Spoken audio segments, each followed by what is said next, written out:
Для тех, кто постоянно находится в информационном поле, ничего нового в этом материале нет. Присутствие регулярных войск России в Украине – это уже давно не секрет. Тем не менее, сомневающихся достаточно много. В данном сюжете все скрупулезно и точно собрано в концентрированном виде. И после его просмотра даже самые ярые скептики поменяют свою позицию относительно участия России в братоубийственной войне. Особенно полезно это видео для бывших и нынешних депутатов Верховной Рады Украины, которые по тем или иным причинам выгораживают кремлевскую власть. Вы врете. Ну вы врете. Докажите, пожалуйста. Вот российских войск. Вранье – это и по Библии, и по законам, по которым живет Украина, это преступление. Я хотел бы, чтобы такие определения, как кто-то вел войска, были взвешенными. Мы не можем говорить о присутствии иностранных войск, любых, на территории Украины. А роль России в этом какая? Есть вещи, о которых не говорят. В данном материале мы рассмотрим фото и видео доказательства российского вторжения в Украину по части бронетанковой техники. Одним из наиболее ярких образцов бронетехники России, которая применялась на Донбассе, является танк Т-72Б3. Эта модификация только пару лет назад начала поступать в вооруженные силы РФ и никуда не экспортировалась. Модернизированный танк Т-72Б3 выглядит по-новому грозно, но рычит тише благодаря новой конструкции гусениц. Сугробы уничтожает с удовольствием. У танка появился тепловизор, современная система удержания цели, модернизированная связь и реактивная броня. Такие контейнеры со взрывчаткой, навешанные поверх обычной брони, взрываются навстречу летящему снаряду. Визуально отличить Т-72Б3 от других моделей Т-72 можно по совокупности либо отдельным следующим деталям. Штырь датчика ветра ДВЕ-БС ближе к корме башни. Его нет на Т-72А и Б, но есть на Т-72БА. Большая коробка тепловизорного прицела «Сосна-У» нет на других моделях Т-72. 5 блоков динамической защиты «Контакт-5» слева от пушки. На некотором количестве Т-72Б3 первого выпуска блоков 4. Но на месте пятого нет прожектора «Луна», как на Т-72А, Б и БА. Новые гусеницы с параллельным шарниром нет на Т-72А и Б, но есть на Т-72БА и некотором количестве Т-72Б, прошедшим капитальный ремонт. Доподлинно известно о 4 танках Т-72Б3, потерянных армией РФ в августе на Донбассе. 2 из них уничтожены. 3-й потеря условная, так как, будучи захваченным украинскими военнослужащими, впоследствии при выходе из Иловайского окружения его бросили, и он перешел к сепаратистам.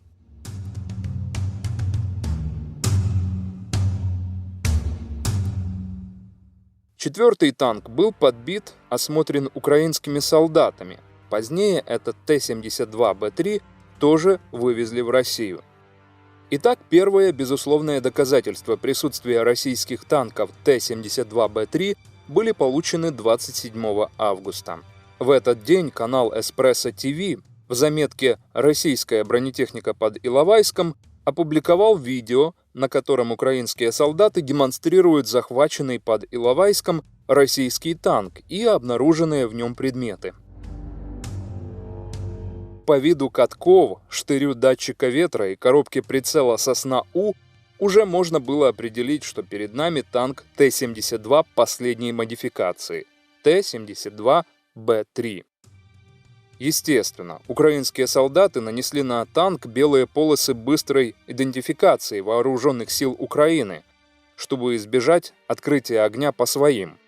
Ориентировочно 30 августа в социальных сетях появляется качественный снимок этого танка. 1 сентября фотокорреспондент Макс Левин в своем репортаже «Иловайск. Хроника побега» на сайте LB.ua опубликовал еще одно фото, сделанное в те дни, когда захваченный Т-72Б3 находился у украинских военных. При выходе из окружения этот танк без видимых серьезных повреждений был оставлен в районе Иловайска и перешел в руки пророссийских сепаратистов. 14 сентября он появляется в выпуске передачи «Вести недели» канала «Россия-1». По своему невежеству российские журналисты запустили в эфир сюжет о российском танке Т-72Б3. Это при том, что присутствие российских войск и техники в Украине Путин, да и вся пропагандистская машина, пытается скрывать. В сюжете «Вестей недели» Т-72Б3 представлен как захваченный ополченцами некий украинский танк с оборудованием ни российского и ни украинского производства. Эту часть видео удалили из выпуска, который размещен на канале YouTube и на официальном сайте «Россия-24». Но пользователи интернета успели размножить первоначальный вариант сюжета. На следующий день на канале «Донецкая республика» в YouTube и прочих сепаратистских ресурсах появляется тоже видео в качестве HD.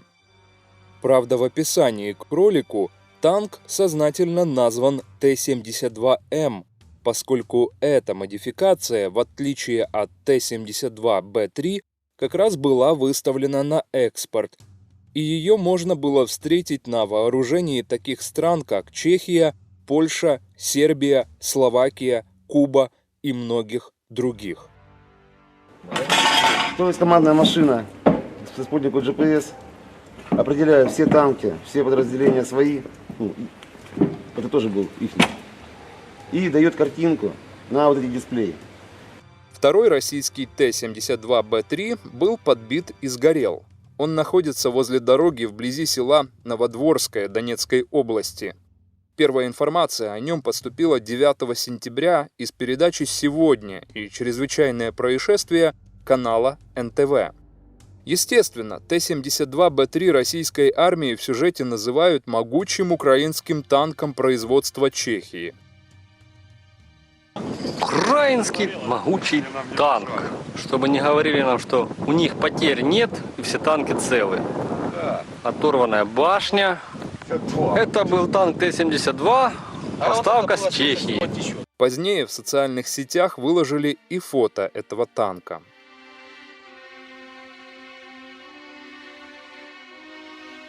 На октябрьском видео танк уже без гусениц, башня смещена, многие детали сняты.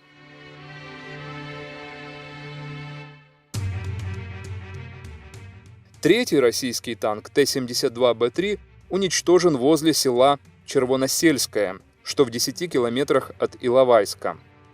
Первая информация о нем появилась 1 сентября на сайте телеканала 24. В заметке «При выходе из Иловайска 3 бойцов АТО уничтожили 2 танка и 2 БМД террористов». Судя по датам на фото, танк был уничтожен 29 августа. 2 сентября на телеканале Russia Today в YouTube выложено видео, где башня этого танка перетащена куда-то в сторону от корпуса.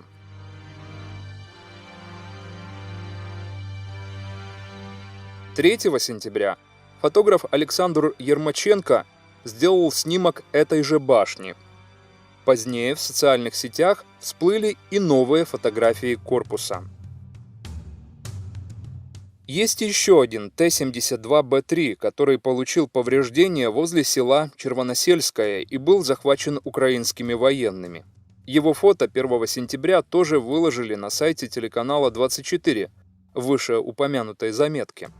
30 сентября сайт LB.UA в статье «Долгая дорога из ДНР» опубликовал свое фото этого Т-72Б3. В конце октября на YouTube выложили видео, снятое украинским солдатом. На лобовой части рассматриваемого танка заметно попадание из РПГ. Украинский солдат за кадром объясняет. Вот этот танк хотели себе взять, а он не заводится. Поэтому, не знаю, может быть, спалим. Однако до настоящего момента в интернете не появились видео или фото, на которых этот танк был бы заснят сгоревшим или эвакуированным украинскими военными в тыл.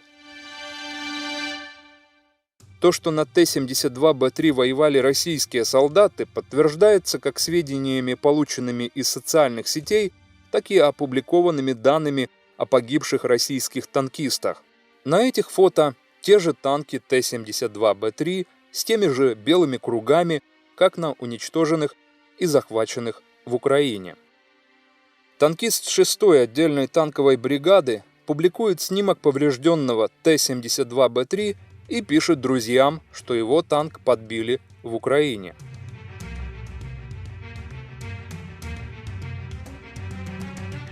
– 21 сентября «Нью-Йорк Таймс» опубликовала статью о погибшем 24 августа российском танкисте Владиславе Баракове. Известно, что он тоже служил в 6-й отдельной танковой бригаде на танке Т-72Б3. Кроме 6-й танковой бригады на Т-72Б3 в Украине воевали и другие подразделения. Например, 200-я отдельная мотострелковая бригада, которая отличилась красочными надписями на своих танках: «Смерть Айдару за Сталина». Еще одна модель чисто российского производства, нигде кроме России не выпускается и не состоит на вооружении, это танк Т-72БА. Он принят на вооружение в 2000 году. Является недорогой модернизацией Т-72Б образцов 1985-89 годов. Визуально Т-72БА от старых Т-72Б образца 1989 года отличается штырем датчика ветра ДВЕ-БС на башне и новой гусеницей с параллельным шарниром. От Т-72Б3 отличается наличием прожектора «Луна» слева от пушки и отсутствием массивной коробки тепловизора на башне. Точно известно о 2 уничтоженных российских танках данной модификации. Оба находятся возле поселка Старобешево в Донецкой области. Первое упоминание об этих танках появилось на российском Первом канале 5 сентября в выпуске новостей. Традиционно свои разбитые танки и позиции названы украинскими. 22 сентября репортеры Анна Ньюс сняли эти же Т-72БА с описанием, как у Первого канала: уничтоженная бронетехника боевиков хунты. Однако на этом видео уже отчетливо видно гусеницы с параллельным шарниром, прожектор «Луна», остатки датчика ветра на башне, и это сгоревшие российские танки Т-72 модели БА. Позже в социальных сетях появились и фото этой пары танков. 25 октября журналистам Reuters удалось побывать возле Старобешева, заснять эти Т-72БА, использованные контейнеры противотанковых российских ракет «Корнет», сделать репортаж, в котором танки названы ошибочно и по-простонародному Т-72БМ. По фото можно сказать, что танки начали разбирать на металлолом, стволов уже нет. Кроме уничтоженных возле Старобешева, на территории Украины вели боевые действия и другие Т-72БА. 22 сентября по каналу «Россия-1» в выпуске «Вестей» в 20:00 был показан Т-72БА якобы ополченцев с краской цветов российского флага на лбу корпуса. На Т-72БА, как и на Т-72Б3, воевали российские танкисты. Точно известно о погибшем в конце августа на Украине танкисте Василии Караваеве. Он служил в 21-й отдельной мотострелковой бригаде. Военная часть 12128. Именно на Т-72БА с номерами, нарисованными на блоках динамической защиты башни. На танках у Старобешева закрашенные номера на том же месте. Вот видите, с этого танка вот вылетел, это, наверное, все, что осталось от человека. Видите, вот ботинок, вот носок с этого ботинка. А с носка высыпается кость, видите?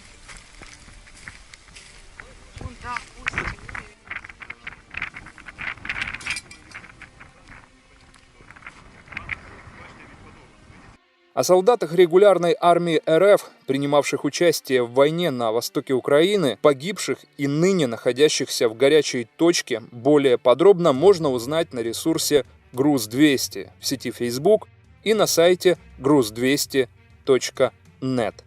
На этом фоне высказывание президента России В. Путина, его приближенных и российских СМИ, что солдаты армии РФ заблудились на украинской земле или вовсе там не появлялись, по меньшей мере звучат цинично.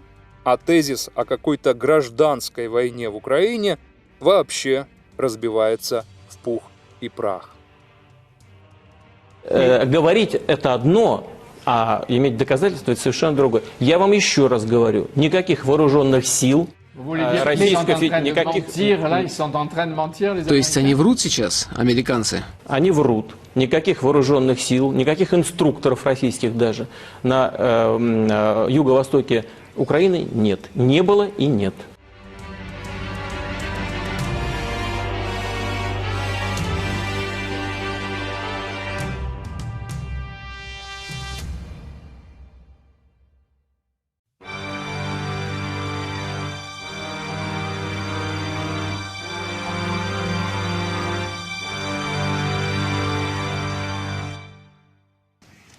Русские не хотят войны. Как уверен, не хотят ее и украинцы. Более того, и это я хочу подчеркнуть особо, мы не видим никаких предпосылок для того, чтобы рассматривать ситуацию в таких терминах. Присутствие регулярных войск РФ в Украине – это уже давно секрет Полишинеля. Данный факт очевиден всем, кто исключил телевидение из основных источников получения информации и формирует свой взгляд о происходящем на сведениях из интернета, показаниях очевидцев, либо на основании увиденного, услышанного, пережитого личного опыта.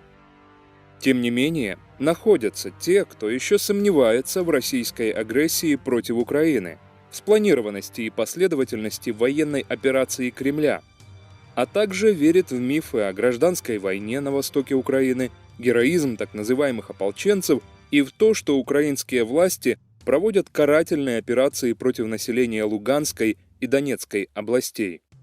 У самых границ России на Украине не утихает гражданский конфликт, по сути гражданская война. Несмотря на минские договоренности, продолжаются обстрелы мирных городов. Гибнут мирные граждане до сих пор. В предыдущем материале этого цикла были приведены неопровержимые доказательства присутствия на территории Украины российских танков Т-72Б3 и Т-72БА и, соответственно, доказательства участия кадровых военных РФ в конфликте на Донбассе. В этом сюжете мы остановимся на танке Т-64, который Россия поставляла боевикам, начиная еще с весны 2014 года. Для начала расскажем, как проще всего визуально отличить Т-72 от Т-64. У Т-72 опорные катки, колеса внутри гусеничной ленты загнуты вовнутрь, а у Т-64 имеют выпуклую форму. Еще одно отличие – место выхлопа газа. У Т-72 находится слева, а у Т-64 на задней части корпуса. Большинство танков Т-64, которые отправили сепаратистам на Донбасс, модели выпуска 80-х годов. Их выбор вполне объясним. Во-первых, так удобнее отрицать свою причастность к поставкам оружия боевикам, ведь подобные образцы техники находятся или находились в советские времена на вооружении армии Украины. Во-вторых, на территории России старых танков в избытке, а их правильное хранение и утилизация стоят немалых денег. В начале лета положение пророссийских сил оставляло желать лучшего. Тяжелой техники катастрофически не хватало. Случаев, подобных апрельскому захвату украинских десантников с бронетехникой, больше не повторялось. Части украинской армии с вооружением не переходили на сторону почитателей Гиркина и компании, а использовали свое оружие против них. Для того, чтобы успешно противостоять войскам вооруженных сил Украины, заезжим революционерам потребовались танки. Т-64БВ идеально подходил для поставленных кремлевскими кураторами боевых задач. В СССР эту модель выпускал Харьковский завод имени Малышева. Соответственно, федеральным российским и сепаратистским СМИ было проще всего заявлять, что этот танк украинский и был захвачен так называемыми ополченцами. Буквально несколько часов назад у ополченцев появилось несколько новых боевых машин, среди которых танки Т-64. Забрали их в качестве трофея. Однако не был взят во внимание тот факт, что украинским журналистам и военным экспертам известно о наличии в России на складах сотен, если не тысяч, Т-64 разных модификаций, которые давно сняты с вооружения армии РФ. Танковая монополия принадлежит в России Уралвагонозаводу, преимущественно с моделью Т-72, естественно, обновленных модификаций.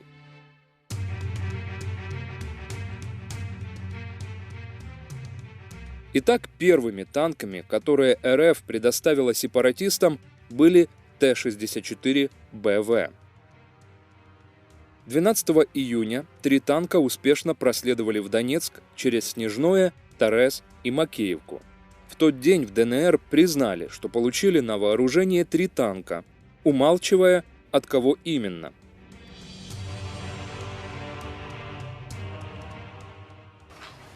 Военная техника, которую, я считаю и буду настаивать на этом, поставляет российское гражданское общество, а не власть и не государство, вначале шла безобразно. До примерно 3 июня. Вот. Они шли безобразно. Начиная с этого момента, они пошли лучше. Они все равно категорически недостаточны. 20 июня на Донбасс прибыли еще 5 танков Т-64БВ.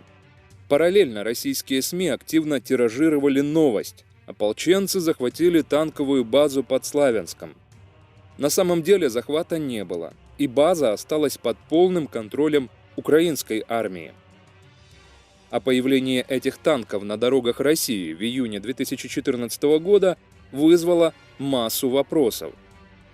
Транспортировка российских Т-64 для утилизации или для использования в качестве мишеней на полигон исключена, поскольку для таких целей с танков снимается все навесное оборудование.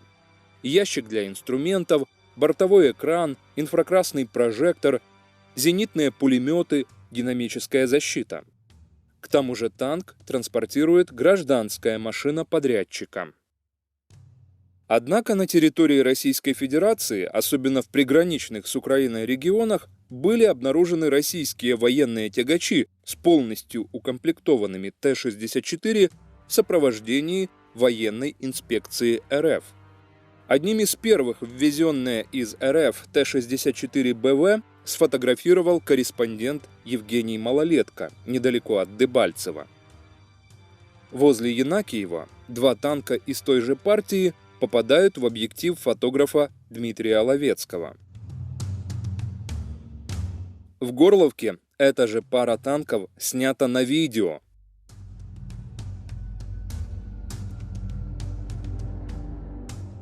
На следующий день, 21 июня, еще 2 других Т-64БВ засняты уже в Торезе.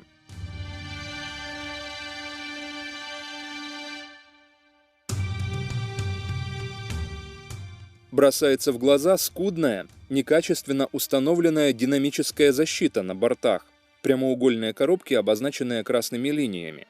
Словно кто-то старался изобразить самопал или не оказалось под рукой штатной конструкции. Стандартное размещение блоков динамической защиты на Т-64БВ выглядит совсем иначе.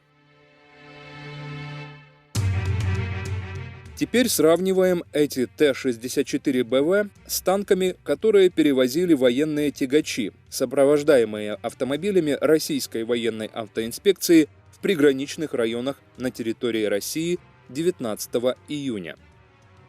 Танки Т-64БВ на российских тягачах с трассы М4 Дон 19 июня и танки Т-64БВ под флагами сепаратистов в украинских городах на Донбассе 20 июня одни и те же. 2 со штатной динамической защитой на бортах, 3 с самопальной. На крышах башен какое-то имущество, прикрытое брезентом.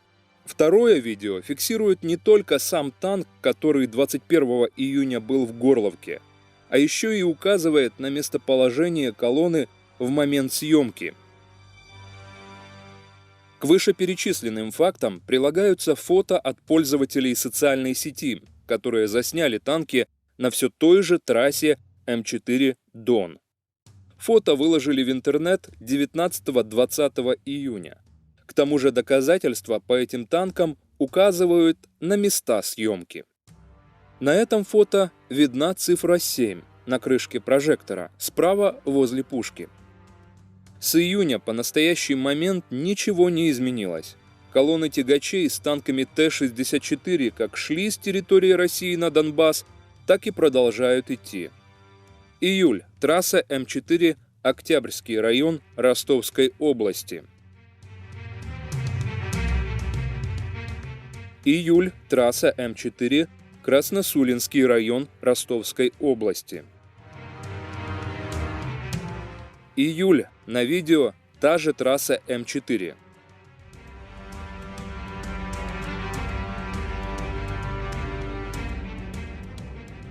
Июль уже в Украине.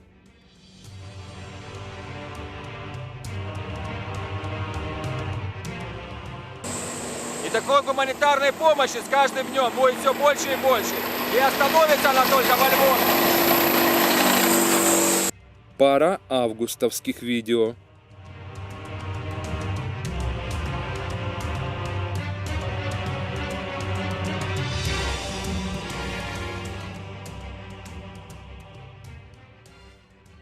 Уже в ноябре, возле населенного пункта Самбек, Ростовская область. В Каменск-Шахтинске Ростовской области.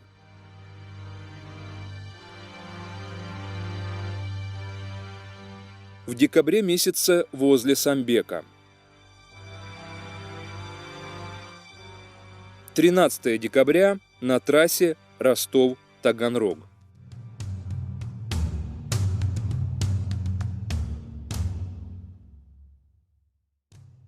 Под реформирование армии были собраны резервы следующего плана. 150 единиц боевой техники, из них, правда, около 30 танков, все остальное БМП и БТР. 1200 человек личного состава, вот это вот сейчас не находится, которые проходили обучение в течение 4 месяцев на территории Российской Федерации. Они были сюда пущены в самый ответственный момент. Стоит заметить, что летом военнослужащие российских автомобильных войск особо не скрывали, что подвозят танки к границе. В социальных сетях достаточно фотографий, на которых водители тралов позируют на фоне Т-64. После танки выгружали, и дальше они шли своим ходом в Украину. В отношении некоторых танков военторга, например, как этого «Казака» с надписью то ли ЛНР, то ли ДНР на лбу корпуса, складывается впечатление, что с ними позировала полармии Российской Федерации. А это Т-64БВ за Донбасс, расписанные одним художником, вначале на российском военном трале, а потом уже у сепаратистов на Донбассе. Есть доказательства, что танки поставлялись из Красноярского края. Возле поселка городского типа Козулька находится 2544-я центральная база резерва танков, военная часть 54-630. Здесь хранится огромное количество разнообразной бронетехники. Масштабы можно оценить по этому фото со спутника. На эту базу в свое время свезли сотни, если не тысячи неиспользуемых Т-64 различных модификаций и степени износа. Ближе ПГТ «Козулька» Красноярского края исправных Т-64 в России не нашлось. Налогоплательщикам РФ наверняка будет интересно узнать, что старые 40-тонные Т-64, находящиеся за 4000 километров от Украины, доставлялись далеко не дешевым способом по железной дороге, а транспортными самолетами. К аэропорту Красноярска-Емельяново, который находится в 80 километрах от базы хранения танков, Т-64 транспортировали военные тягачи на тралах. Далее вступали в дело транспортные самолеты. Руслан Ан-124 может взять на борт сразу 3 танка, или же Ил-76 – 1 танк.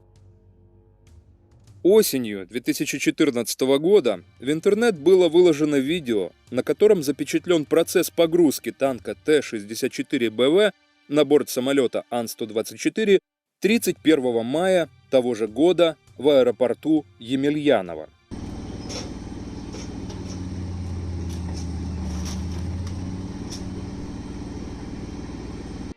То, что отправка танков из Красноярска 31 мая была не единственной, подтверждает июльское фото, сделанное пользователем социальной сети ВКонтакте. На нем Т-64БВ грузят уже в Ил-76. Аэропорт все тот же, Емельяново. Из Красноярска танки доставлялись в Таганрог. Расстояние всего лишь 3740 километров.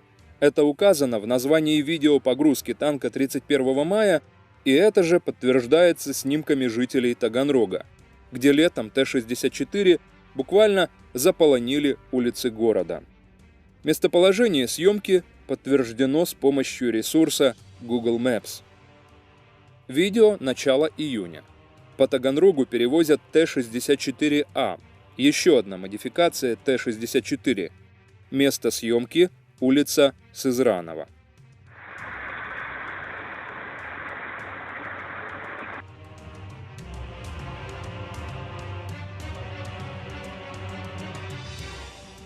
На этом видео также танки Т-64А. Их везут вместе с боевыми машинами десанта БМД-2, у которых характерно закрашены номера и тактические знаки. Съемка сделана на перекрестке улиц Ломоносова и Богдана Хмельницкого.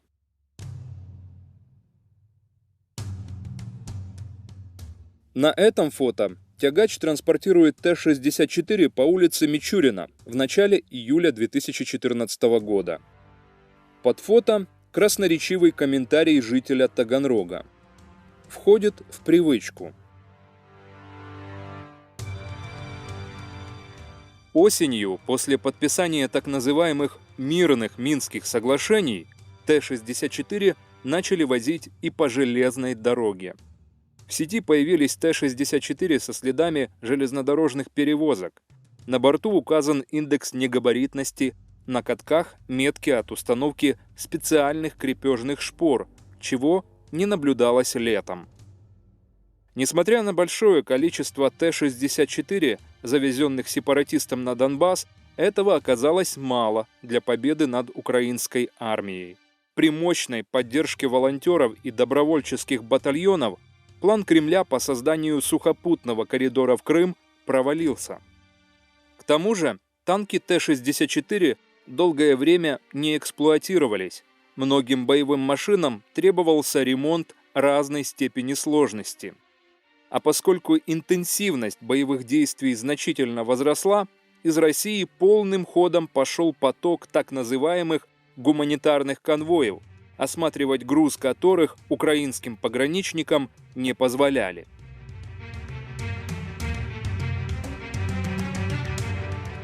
А позже РФ и вовсе не стала церемониться с конспирацией поставок танков в Украину и со середины августа начала отправлять боевикам российские Т-72. То, что происходит на юго-востоке Украины, это действительно карательная операция, но она проводится сегодняшними киевскими властями, а не наоборот. Надеюсь, что нам удастся в ходе диалога, а мы готовы выступать здесь как посредники, выйти все-таки на прямой именно политический диалог и этими способами и этими политическими инструментами урегулировать ситуацию.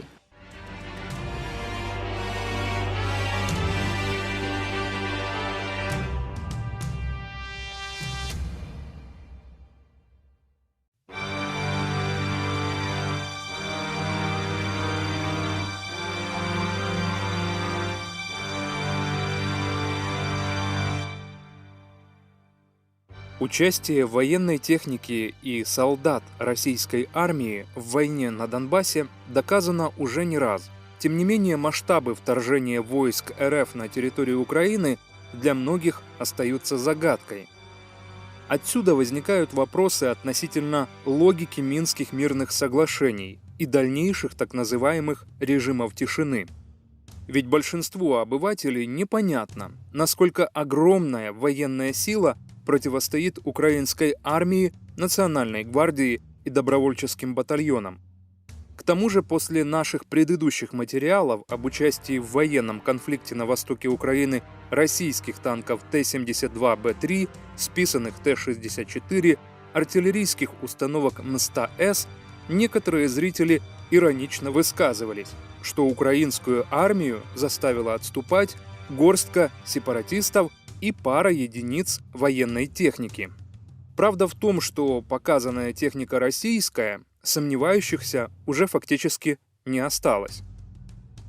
В данном материале мы докажем, что суждения о героизме украинцев и адекватности действий руководства Украины полностью оправданы.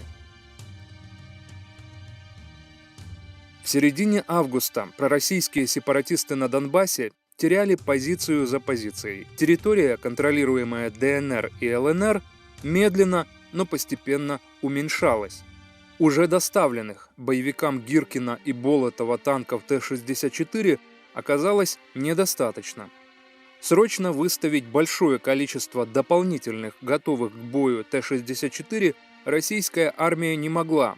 Эта модель в войсках давно не использовалась, а танкам из баз хранения требовался ремонт разной степени сложности. Россия начала спасать свои проекты ДНР и ЛНР, пренебрегая конспирацией.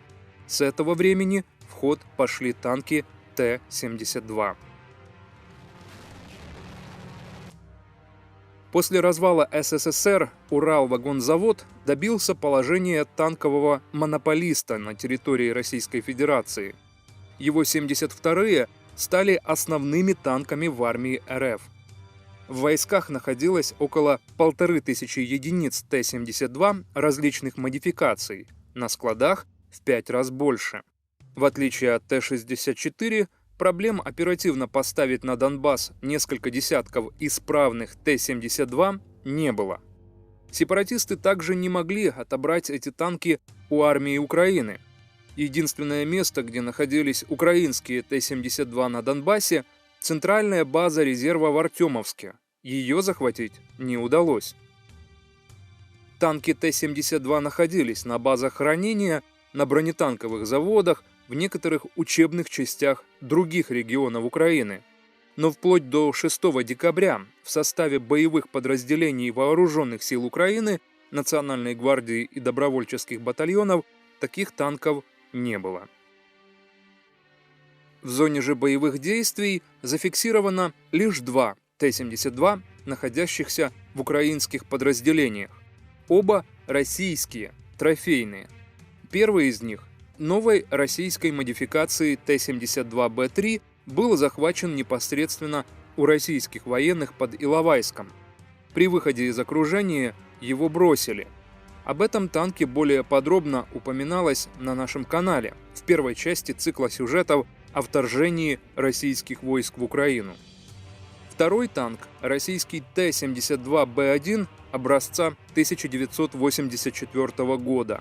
Его украинские военные в конце августа отбили у боевиков террористического подразделения «Оплот». О захвате данной машины сообщил танкист 51-й отдельной механизированной бригады Вооруженных сил Украины Николай Тишек. Этот танк номер 37 участвовал в боях под Иловайском. Видеодоказательство было выложено на сервисе YouTube 22 августа 2014 года. В начале сентября он находился уже в распоряжении подразделения Вооруженных сил Украины. Позже его отремонтировали, покрасили и добавили надпись «Днепр-20-1» на динамическую защиту нижней лобовой детали корпуса. Кроме показанных выше трофейных российских танков, больше никаких Т-72 у украинских военных в зоне боевых действий не было ни весной, ни летом, ни осенью. Лишь 6 декабря на аэродроме в Чугуеве Харьковской области президент Украины Петр Порошенко передал личному составу вооруженных сил всего 10 танков Т-72 из числа тех, которые готовились на экспорт в африканские страны. 7 Т-72АВ, 2 модернизированные Т-72УА-1 и 1 Т-72Б1. Последний на фото обозначен стрелкой. Первые поставки сепаратистам на Донбасс Т-72 зафиксированы в середине августа в Донецкой области. На видео, размещенном на YouTube 15 августа, 2 уже уничтоженные танка Т-72Б образца 1984 года. Первый возле поселка Рассыпное, второй вблизи поселка Никифорово. На видео от 14 августа колонна из 6 танков Т-72Б и 2 Т-64А проезжает по центру Тореза. 16 августа в сети появляется видео, на котором Т-72Б уже в Донецке. С августа в Украину из России хлынул поток танков Т-72. В основном модификаций Т-72Б и Т-72Б1 образца 1984 года. Кроме этого, на украинской земле в этот же период замечены Т-72Б образца 1989 года со встроенной динамической защитой «Контакт-5». Более новые модификации сепаратистам на восток Украины не поставлялись, а использовались войсками вторжения вооруженных сил РФ. К примеру, на Т-72БА воевала 21-я отдельная мотострелковая бригада, на Т-72Б3 – 6-я отдельная танковая бригада, 200-я и 17-я отдельные мотострелковые бригады.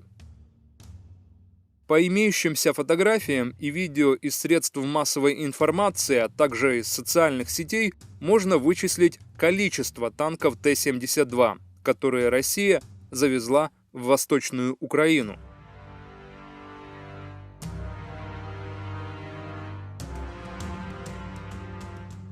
Пользователь социальной сети LiveJournal под никнеймом «След взят» проанализировал более 6 сотен фото и видеоматериалов, избегая повторного подсчета одних и тех же боевых машин. В описании к этому материалу мы даем ссылку на исследование и архив всех изучаемых файлов. Далее вашему вниманию в виде пронумерованных коллажей снимки разных танков Т-72Б, которые Россия поставляла сепаратистам.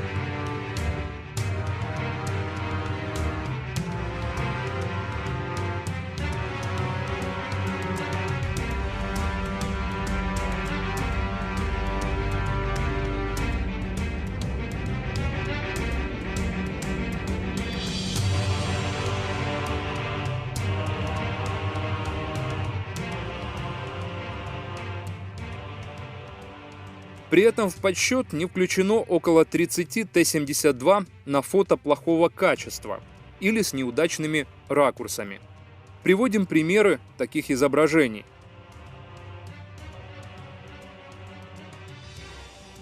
Кроме того, при подсчете не учитывались 5 полностью уничтоженных танков в Донецком аэропорту, в поселке Новосветловка Луганской области, возле села Рассыпное, Донецкая область,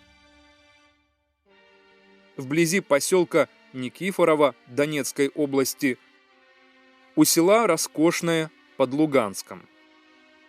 Таким образом, подтверждено наличие у сепаратистов около 130 российских Т-72 различных модификаций. И это минимальное число. Если учесть, что многие боевые машины не были зафиксированы на фото и видео, то масштабы гуманитарной помощи РФ боевикам на Донбасс просто колоссальны.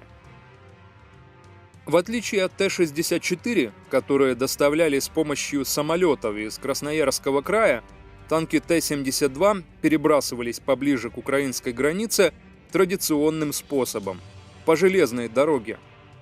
При таком виде транспортировки на танках наносились характерные надписи краской, так называемое клеймо военторга.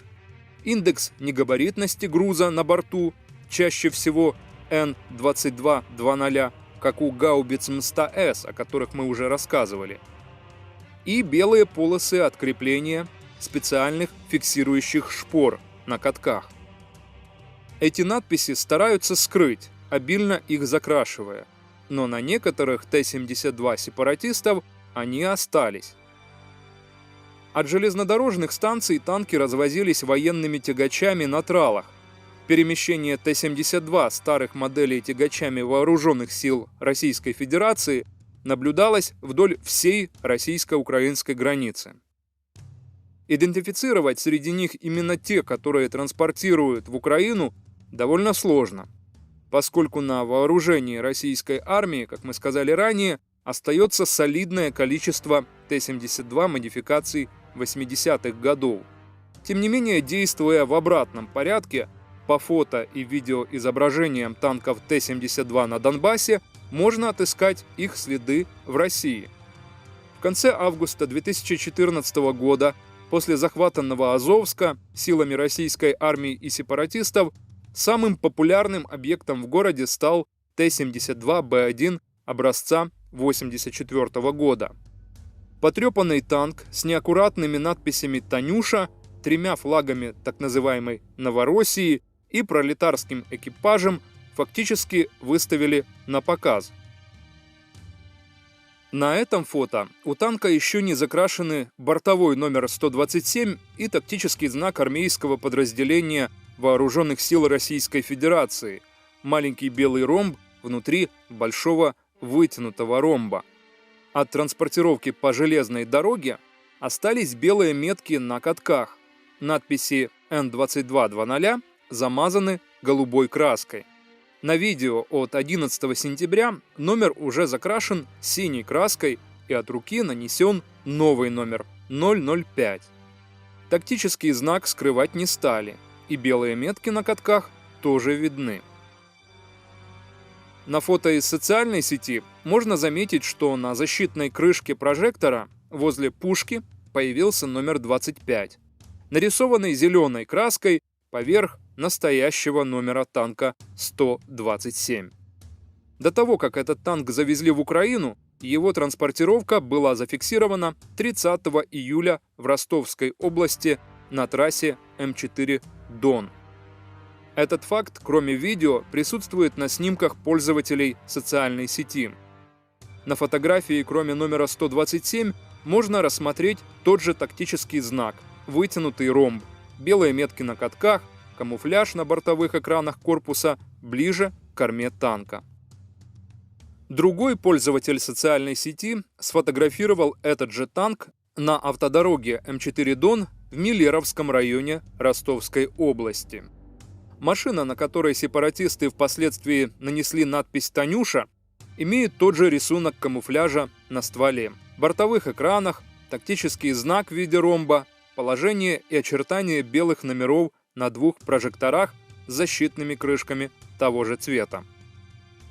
Перевозка танка Т-72Б1 с белым номером 37 на башне, который использовался под Иловайском террористическим формированием «Оплот» и впоследствии был захвачен украинскими военнослужащими, зафиксировано на видео от 21 августа 2014 года. Примечательно, что танк 37 и танк 127 перевозил один и тот же военный тягач На этом фото еще один Т-72Б1 образца 1984 года, который, как и танк «Танюша», воевал на Мариупольском направлении. Индивидуальными особенностями танка 004 являются камуфляжный рисунок, область с царапинами на левом бортовом экране над ведущим колесом, зеленая краска на некоторых катках и ведущем колесе, загнутый нижний правый край металлического экрана над выхлопным патрубком. На более ранних фотографиях на танке еще не нанесен номер 004. Транспортировка данного танка в Ростовской области зафиксирована 4 августа на видео.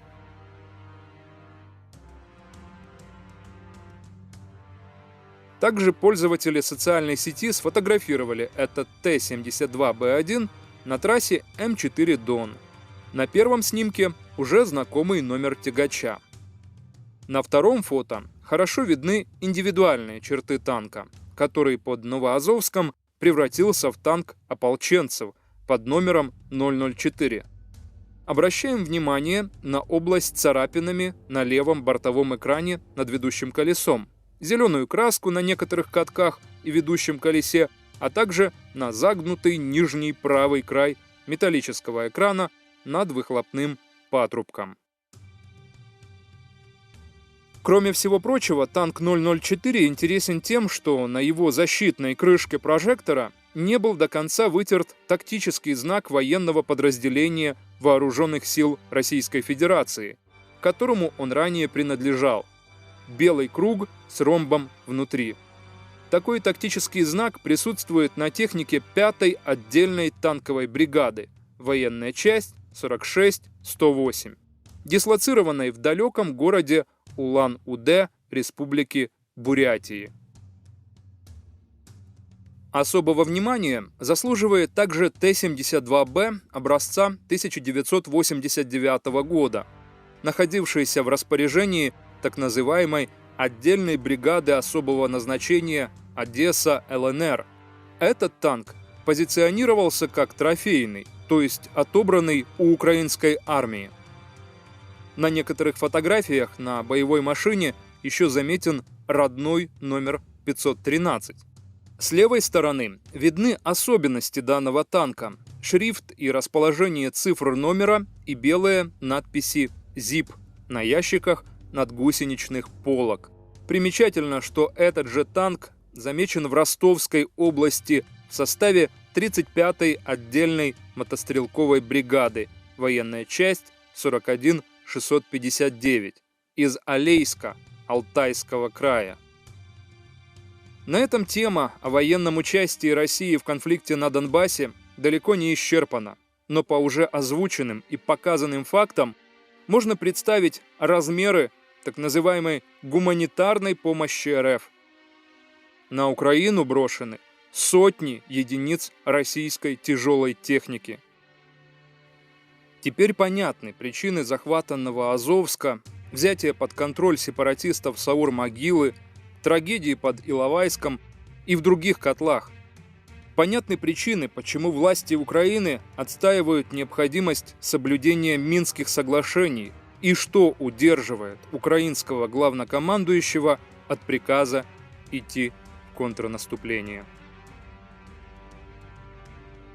Воєнного вирішення питання по Донбасу не існує. Хто хоче побавитись, зброю в руки і під кулі російської військової машини, найбільш сильної військової машини на континенті. Побачите, чим це закінчиться. Сотні українських героїв гинуть за день. Тоді, коли було вторгнення. Існує виключно політичне рішення конфлікту на Донбасі.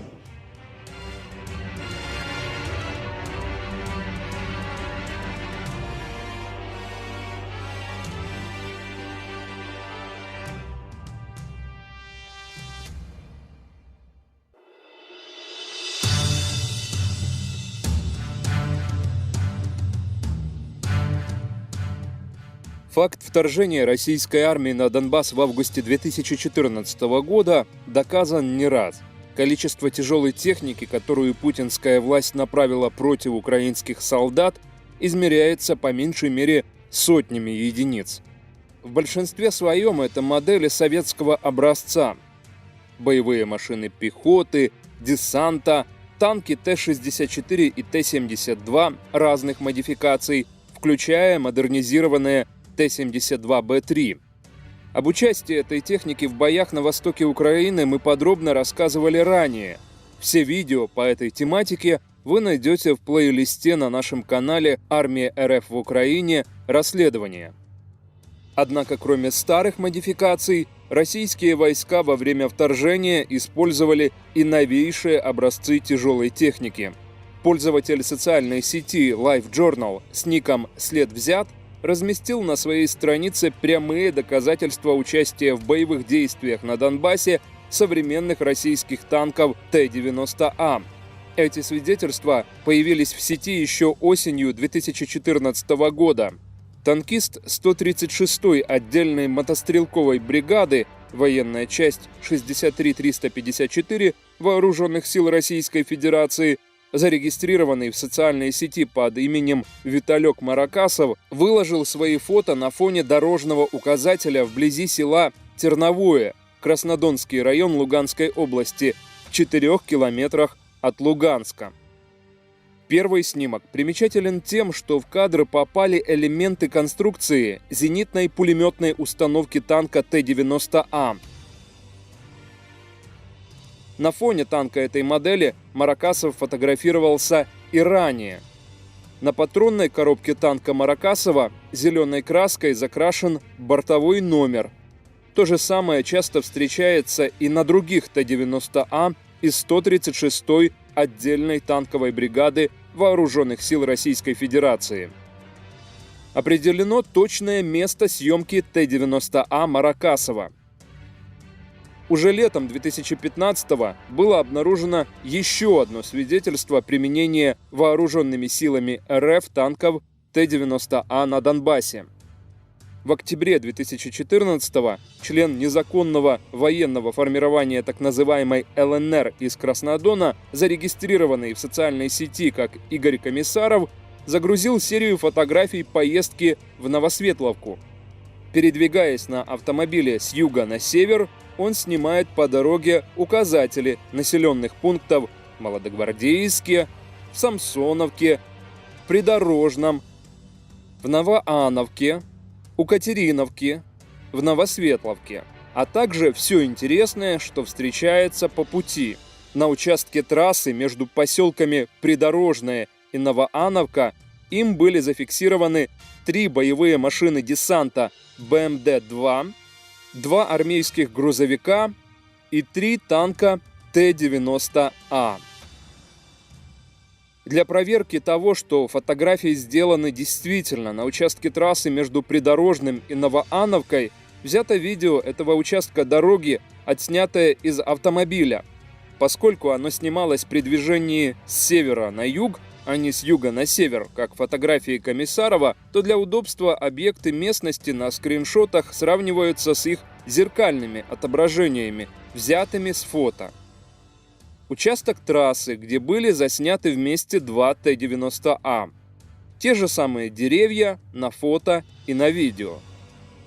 Ориентировочное место съемки данных фотографий на спутниковой карте Google Maps. Место съемки одиночного Т-90А у предупреждающего дорожного знака определено точно. Местность совпадает с таковой на видео и легко находится по спутниковым картам. На фото достаточно узнаваемых объектов. Таким образом, подытоживая вышеперечисленное, можно утверждать, факт применения российскими армейскими подразделениями танков Т-90 в Украине летом-осенью 2014 года не вызывает никаких сомнений. В то же время свои действия, верные идеям Кремля боевики, оправдывают необходимостью дать отпор мифическим американским войскам. Некоторым, то ли от употребления тяжелых наркотических веществ, то ли по причине бурной фантазии, удается увидеть на Донбассе колонну американских танков «Абрамс». перебрасывают технику. Была замечена колонна Абрамса, вон укрепрайон. Колонна Абрамса? Да, колонна Абрамса. Ну, сколько? 2-3? Ну, это 3-4 единицы шло. Это то, что 3 успели заметить. Танки они даже не красят. Не перекрасят, так Танки остаются коричневого цвета. Все, песочного. Их даже не красят. А пока сказочники из псевдореспублик сочиняют басни, исследователи ресурса Информнапалм создали уникальную инфографику. Они изучили имеющиеся в открытом доступе фото и видеосвидетельства присутствия российской армии в военном конфликте на Донбассе и зафиксировали их на специальной карте. На ней указаны места постоянной дислокации российских военных соединений, их присутствие в так называемых перевалочных тренировочных пунктах на украинской границе и непосредственное участие в столкновениях с украинскими войсками в Донецкой и Луганской областях. Специалисты Информнапалм провели кропотливую работу по поиску, документированию, сортировке, идентификации и геолокации изображений, а также донесению этой правды всему миру на языке тех стран, где правды о войне в Украине не знают вовсе, либо же знают очень мало. Теперь стало возможным собственными глазами увидеть почерк и масштаб этой войны. Это сделано не только для того, чтобы освидетельствовать реальное участие режима Путина в войне на Донбассе, но и с целью помочь российскому обществу разобраться в себе, когда у него настанет время прозрения. Если же прозрение не наступит никогда, это будет наглядное дополнение для составителей хроники гибели некогда Великой империи.